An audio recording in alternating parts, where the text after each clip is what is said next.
E aí, pessoal, como vocês estão? Esse é o videocast do Primeiros Acordes, Escola de Música em Sumaré, São Paulo. Tem patrocínio da Sotrec e apoio logística, apoio do Instituto Avivar e realização da Lei Federal de Incentivo à Cultura, Ministério da Cultura, Governo Federal, Brasil, União e Reconstrução.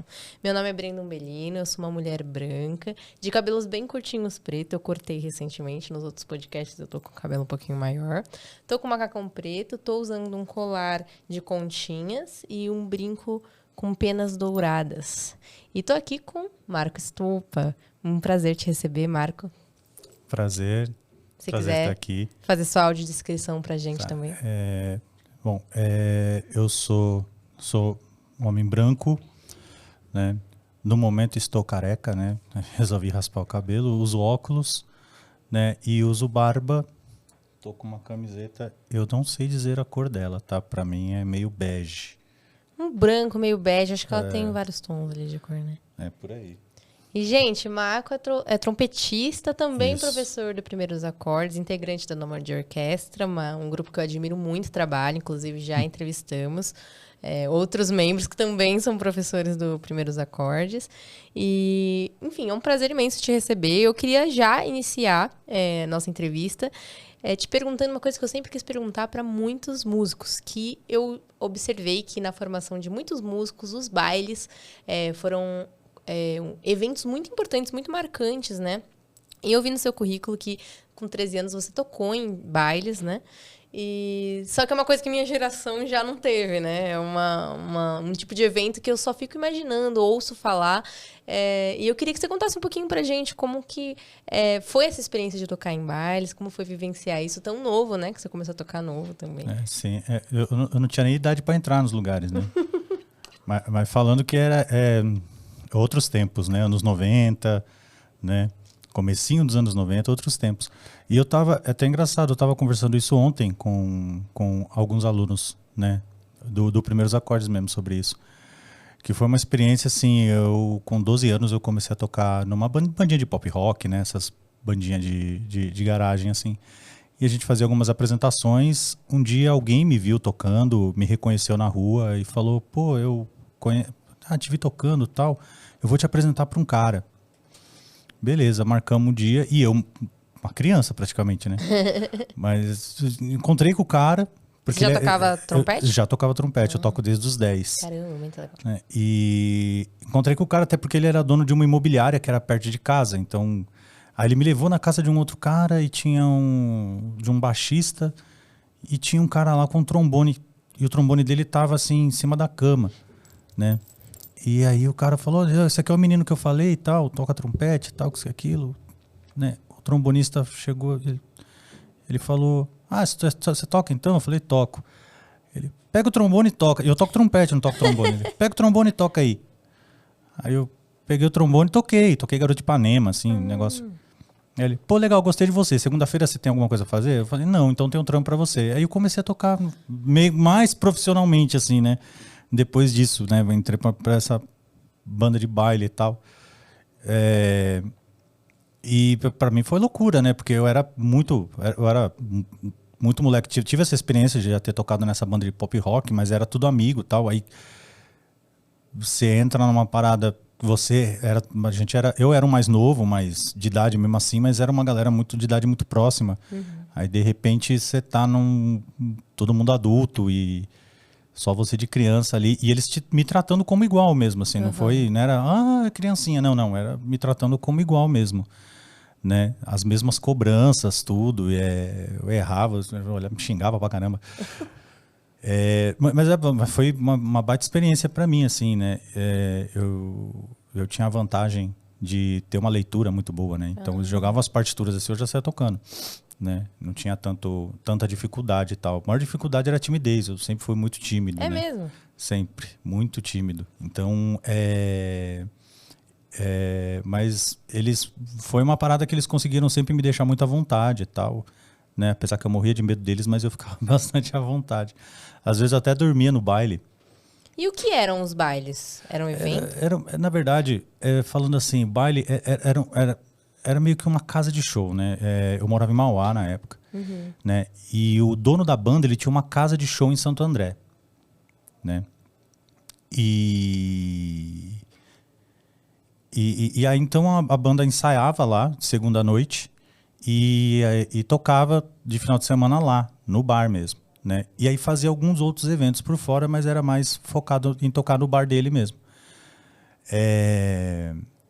Então, a minha primeira experiência foi essa. Aí, com esses outros músicos, eu fui partindo para bandas de baile um pouco, fiz um pouquinho, por um tempo, assim, bandas de baile que já é baile de buffet, né? Festa de casamento, essas outras coisas assim. Né? E nas casas de show, que tipo de repertório vocês tocavam? Era de tudo, desde sertanejo a soul music, bossa nova, a gente fazia, o repertório era bem variado. Assim. Bem variado mesmo. Era bem variado, bem variado. Ai, que legal. Muito, eu ouço muito isso de diversos mestres, professores e professoras que me acompanharam, Sidney Borgani, a Débora Gurgel, todas essas pessoas falaram, não, porque nos bailes, eu aprendi a tocar nos bailes. Eu falei, gente, mas o que é esse baile? Eu queria muito ter ido, sabe? Mas agora que eu entendi um pouquinho melhor. No caso do Burgani, ele tocou, a gente chama, tem um tipo de baile, né? Eu fui trabalhar com isso anos depois. E é uma baita escola, e o Burgani defende muito essa escola aí. Ele tocou numa orquestra chamada Orquestra Carinhoso, que na época era chamado de baile. Hoje é chamado de baile nostalgia, né? Que é baile da terceira idade. Né? Que aí o repertório já é mais boleros, samba de gafieira, essas outras coisas assim. O Burgani tocou um bom tempo. Eu já ouvi essa história do Burgani, né? Sobre a Orquestra Carinhoso. Eu nunca toquei, já assisti a Orquestra Carinhoso, ela existe até hoje. Eu já assisti, mas eu nunca toquei. Mas eu já trabalhei também em bailes nostalgia. E realmente é uma baita escola, porque é um lugar que você chega, tirando as orquestras, que tem partitura escrita, tal, tudo. Mas muitas coisas você não sabe o que vai acontecer. E você tem que estar preparado. Tipo, isso é uma aula incrível, né? Tocava na banda, o tecladista, que era o dono da banda, ele falava, eu vou tocar a introdução no teclado, a próxima é sua. Porque não tinha partitura. Então ele tocava e eu tinha que tirar de ouvido na hora. Tipo, nossa, né? Ou então ele apontava pro cantor. O cantor cantando, ele apontava pro cantor, tipo, ó, é isso aí que você vai fazer. Quando eu apontar pra você, você vai fazer a melodia que ele fez. Caramba. Então eu baixava o instrumento aqui e começava a tentar tirar, até chegar na minha vez. Às vezes acontecia, às vezes não acontecia nada. Mas foi uma baita escola, assim, para desenvolver o ouvido, essa velocidade de você entender o que está acontecendo. Quase um tratamento de choque, uma pressão, né? É um tratamento de choque. Tratamento de choque. Vai. Agora, vai. Sai tocando. Isso era similar com o que eu ouvia do Burgani, da Débora. Que era essa coisa, né? De você tem um repertório imenso na cabeça e se você não tem, você vai ter que ter, porque você vai fazer, de um jeito ou de outro, vai acontecer. Vai acontecer. Você estando preparado ou não, né? Vai acontecer. Para mim, tanto pro Burgani quanto para mim, vamos dizer assim, o Burgani, obviamente, tem muito mais tempo de música que eu, né? Mas como vamos dizer assim, eu fui criança nos anos 80 ainda, eu acho que ainda era muito familiar pra gente ouvir. Então, tocava alguns boleros, assim, tocava muita coisa que eu nunca tinha ouvido na vida. Mas tocava muitos boleros, muitas coisas que eu já tinha ouvido. Que por mais que eu não conhecesse, nunca tivesse tocado, eu já tinha ouvido. Então, isso te ajuda. Tava ali no imaginário popular, não sei, imagina. Hoje em dia, eu acho que não mais, sabe? Que agora é muito difundido, né? Antes, a música, eu acho que ela era mais nichada. Era aquilo que o rádio mostrava, que as bandas tocavam. Agora, com Spotify, YouTube, todas essas coisas, tem muitos nichos diferentes, né? Tem, inclusive, um livro que fala sobre isso, que é o Cauda Longa. Ele fala como... esses nichos foram bons para os artistas independentes poderem encontrar sua galera, né? Porque aí você encontra sua galera mais fácil. Mas, ao mesmo tempo, isso. Perdeu-se um pouco a cultura dos álbuns, de você escutar um álbum inteiro. Sim, essa cultura de músicas que todo mundo conhece. Mesmo, por exemplo, a era dos festivais, né? Que os cantores iam lá, cantavam na TV e era aquilo que tinha para assistir. Então, era aquilo que ia tocar e todo mundo ia saber do que você estava falando, né? Sim, sim. É bem isso mesmo, bem isso mesmo. Uma outra cultura. Mas é isso, a cultura é volátil mesmo, né? Isso é importante, né? É um trabalho... isso dos bailes, me corrija se eu estiver errado, mas me remete um pouquinho ao que vocês fazem nos primeiros acordes, porque vocês querem formar uma banda também, né? Querem tocar. Eu acho que é uma coisa muito interessante do projeto, que ele tem a proposta não só de ensinar a música, mas de descer pro play, né? Vamos fazer isso acontecer. Sim, sim. Isso, para mim, o Primeiros Acordes, como projeto social, ele me remete muito à minha formação musical, porque eu vim de um projeto social também. É mesmo? Qual? Eu considero um projeto social, mas na época era a Banda Marcial da Prefeitura de Mauá. Olha só que legal. Né? Hoje em dia é Banda Lira, Corporação Musical Lira de Mauá, ou Banda Lira de Mauá. E a formação era muito parecida, porque não era exatamente você aprender música. Né? Você aprende, óbvio, você tem que aprender, mas o foco era ser uma banda. No meu caso, quando eu entrei, a banda já existia. A banda é muito antiga, ela existe desde 1935, acho que existe a banda. Então, assim, quando eu entrei, a banda já existia. Então, o foco era fazer você tocar num curto espaço de tempo para integrar logo a banda. Uhum. Né? E não é o caso dos Primeiros Acordes, mas a Banda Lira de Mauá era uma banda de competição. Oh. Né? Então, na época, o movimento de bandas marciais era mais forte, então tinha muita competição de bandas, muitos campeonatos e tal. Então, o foco era ter músicos tocando rápido, né? E isso, renovação, porque é um projeto social, então você entra novo, você chega numa certa idade, você vai sair, porque você vai arrumar emprego, você vai estudar, você vai fazer outra coisa, né? Poucos acabam realmente seguindo como profissionais da música, né? Claro. Então, inclusive, é uma coisa que a gente tenta meio que se conformar nos Primeiros Acordes, que às vezes entra um aluno que você percebe que ele tem um talento muito grande, mas você não sabe se ele vai virar músico ou não. Cara, eu tenho uma opinião sobre isso muito interessante, porque eu também vim de projetos sociais e vi muita gente. Quando você vai terminar o curso, tem muito menos pessoas. Acho que qualquer curso é isso, né? Tem muito menos pessoas integrando a turma do que no começo, né?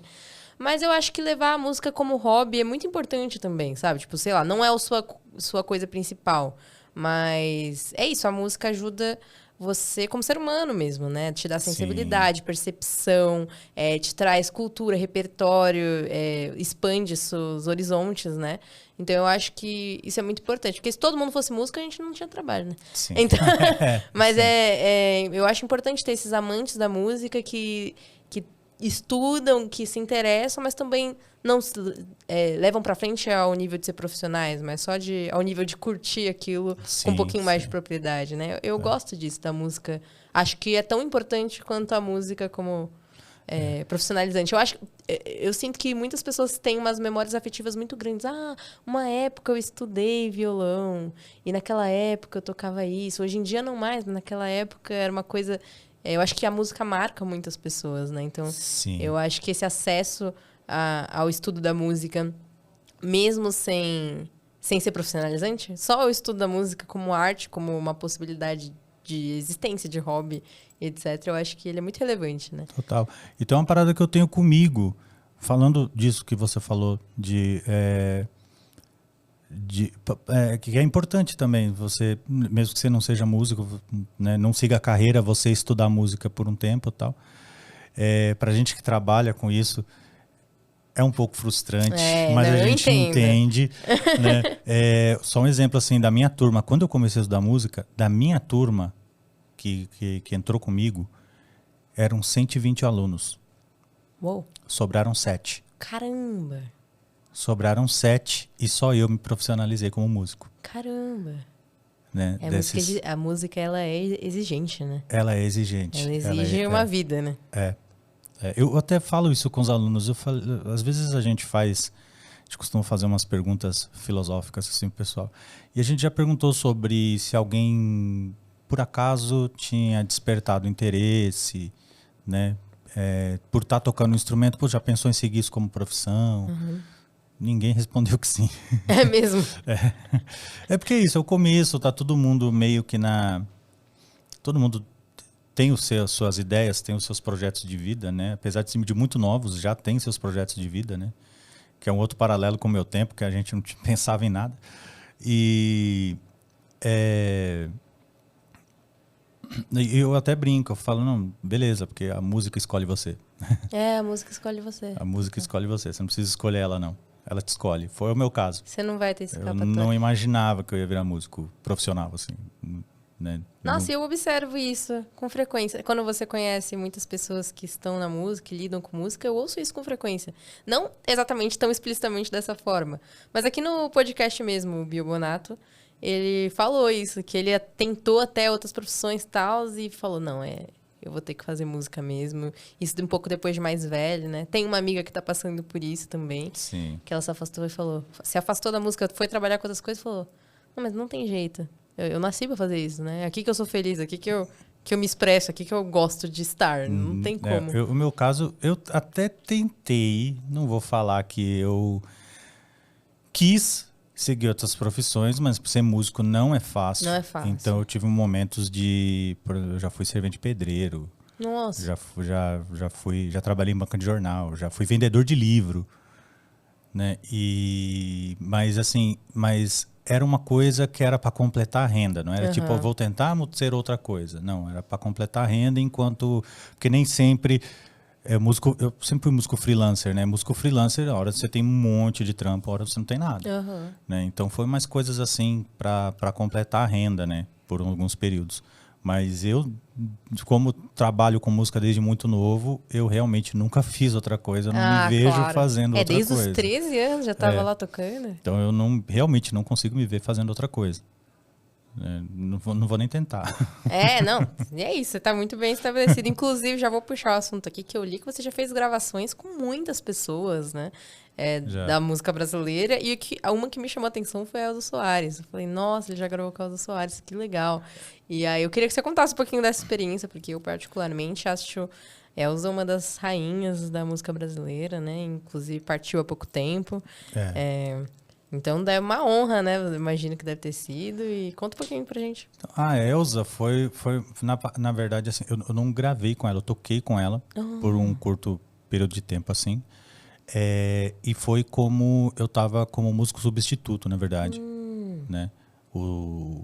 Do trompetista que estava fazendo. Ele não podia fazer alguns shows e aí eu substituí ele durante esse tempo, né? E a Elza já estava na cadeira de rodas, né? Então, e a mulher é uma entidade, né? Uma entidade, total. Ela é uma entidade, você chega perto dela, dá arrepio, né? Eu tenho uma história muito engraçada. Que eu, uma vez, estava saindo, eu estudei lá no Auditório Ibirapuera, então eu estava saindo do auditório e do nada eu começo a ouvir Fada. Sabe a música dela, Fada? Sim. Eu começo a escutar, tipo, era uma segunda-feira de noite, assim, sabe? Completamente fora de contexto. Só que eu comecei a escutar e falei, oxe, deixa eu seguir esse som, vai.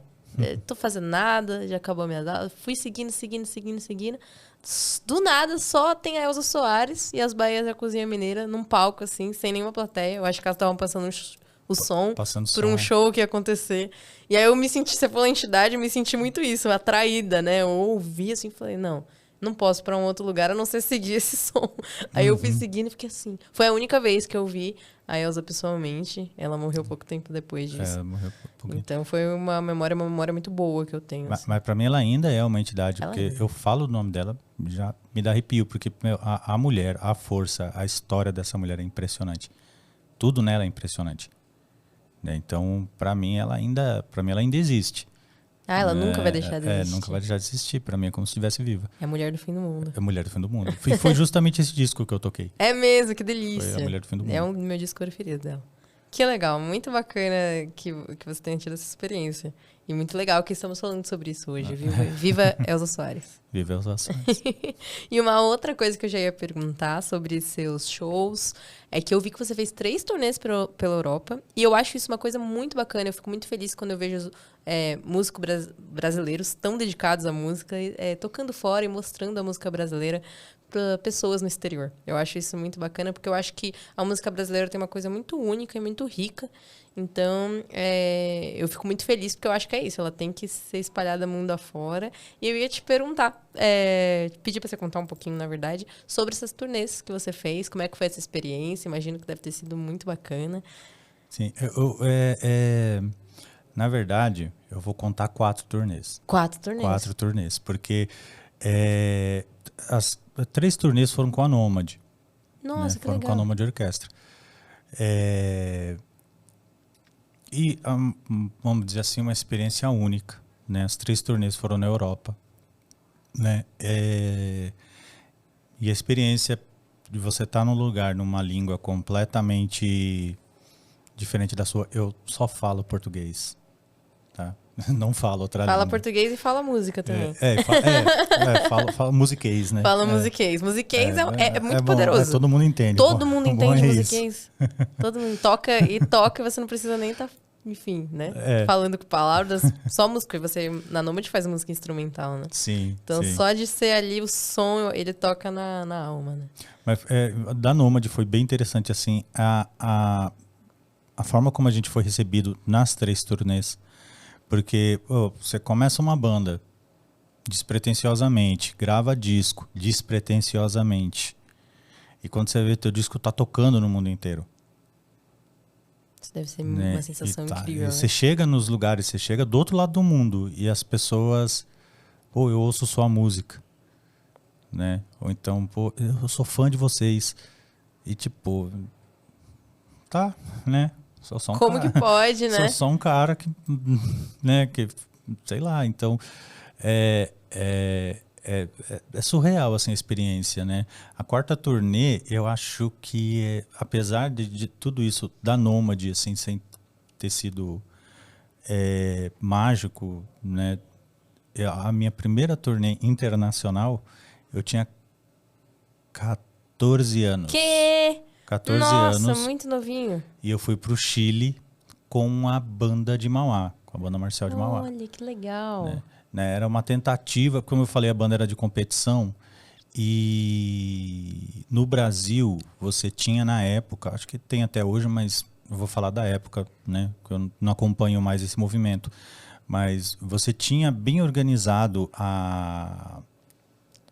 tinha uma federação de bandas, né, do Brasil, tal, uma federação nacional. E então você tinha campeonatos, vários campeonatos, aí você tinha eliminatórias, campeonato estadual, campeonato nacional, então era tudo bem organizadinho. Só que a cultura no Brasil de bandas, desse tipo de banda, é diferente na América Latina, né? E eles estavam tentando unir as federações, então era uma tentativa de fazer um campeonato sul-americano. Nossa, que ele até legal. Aconteceu anos depois, mas aí eu já não estava mais nesse tipo de movimento. Eu sei que a banda de Mauá participou, eu sei que ela participou até de um mundial disso, mas foi uma primeira experiência de tentar fazer unir uma federação sul-americana de bandas. Então a gente, na época, era, deixa eu ver, foi em 95, eu acho que a gente era tricampeão nacional. Então, aí, por causa disso, chamaram da nossa categoria, que na época era infanto-juvenil, chamaram outras bandas brasileiras, né?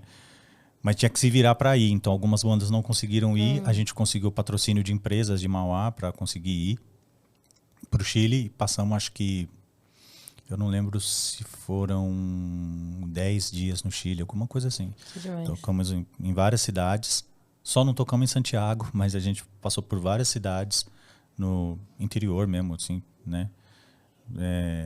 E foi a primeira experiência, né? Primeira experiência fora do Brasil, assim, tal, para quem eu nunca imaginava. Tão jovem, né? ainda. Não imaginava que eu conseguia sair de Mauá. Aí, de repente, eu consegui ir pro Chile, então foi andar de avião, essas paradas, tudo. Então, foi essa para mim, né? Foi a minha maior experiência, assim, para fora, né? Imagina, né? A primeira é sempre a mais marcante. Né? Nossa, mas é muito legal isso, ouvindo você falar. Sempre quando você vai conversar com um músico sobre a trajetória dele, a gente descobre mais maneiras de atuar na música, né?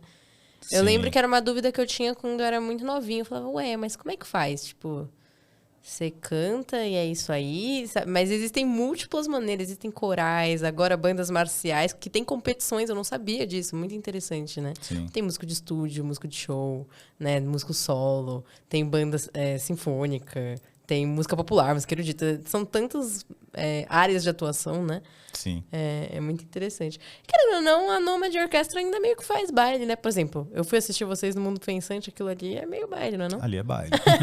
Ali é baile, ali é pra dançar. Olha, que delícia, gente. Se você não conhece a Nômade Orquestra, procure no Spotify, no Deezer, no YouTube. O som deles é incrível, eu sou muito fã.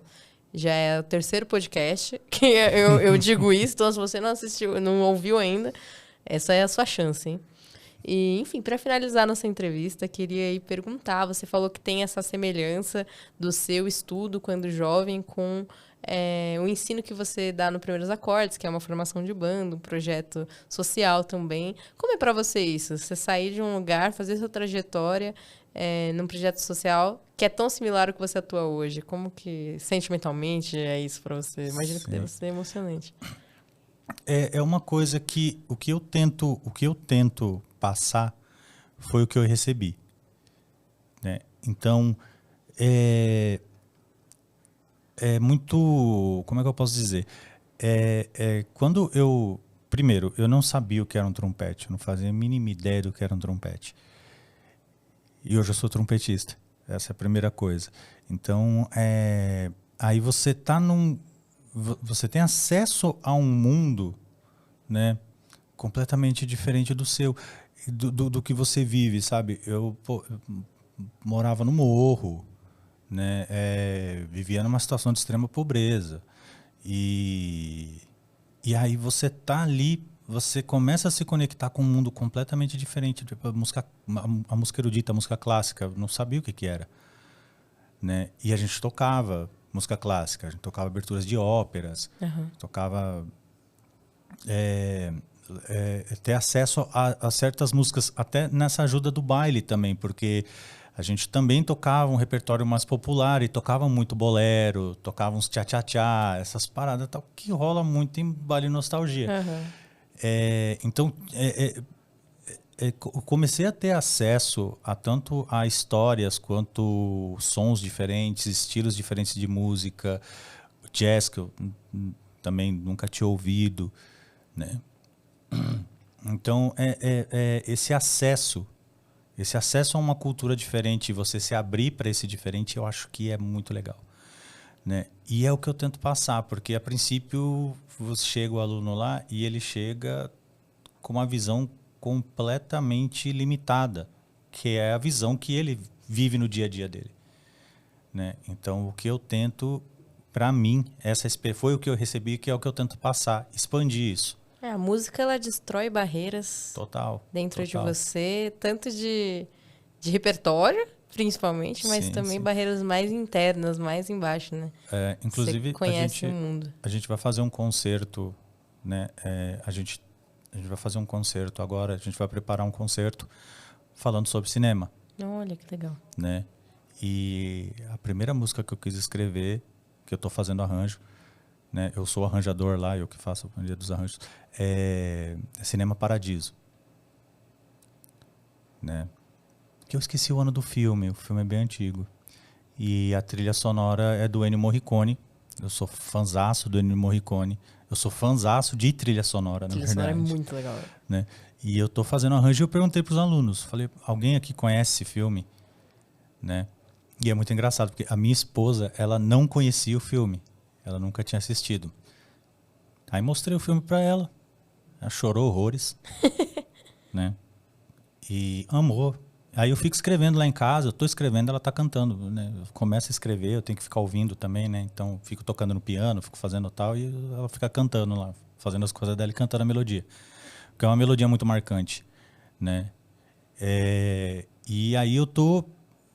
e eu quero, né? Porque pergunto, o que vocês querem fazer? Ah, quer fazer filme e tal, quer os filmes que eles conhecem, né? E não, assim, claro, pode fazer também, óbvio, né? Não é... Mas... também trazer uma coisa a mais para eles, né? Ó, gente, assiste o filme. Claro. Né? Assiste esse filme, tá? Pô, o filme é mó legal. Ouve a canção, ouve a música. Pra entender o que aquela trilha também quer dizer, né? Que você vê a música atrelada ao filme ou atrelada ao teatro, ela muda tudo, né? Muda tudo. Muda tudo. Muda tudo, completamente. Né?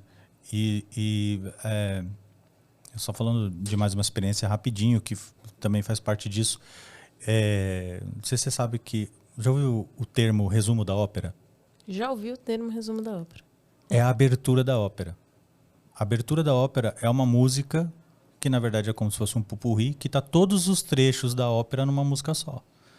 Né? E ela é o resumo.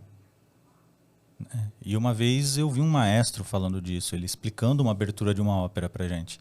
Então, olha, esse trecho aqui, ela é a introdução, ela é assim, a história da ópera é isso aqui. Então, quando chega nesse trecho aqui, esse trecho é romântico, é tal, é o casal não sei lá, tal, tal, tal, tal, tal, tal. Esse trecho aqui é guerra.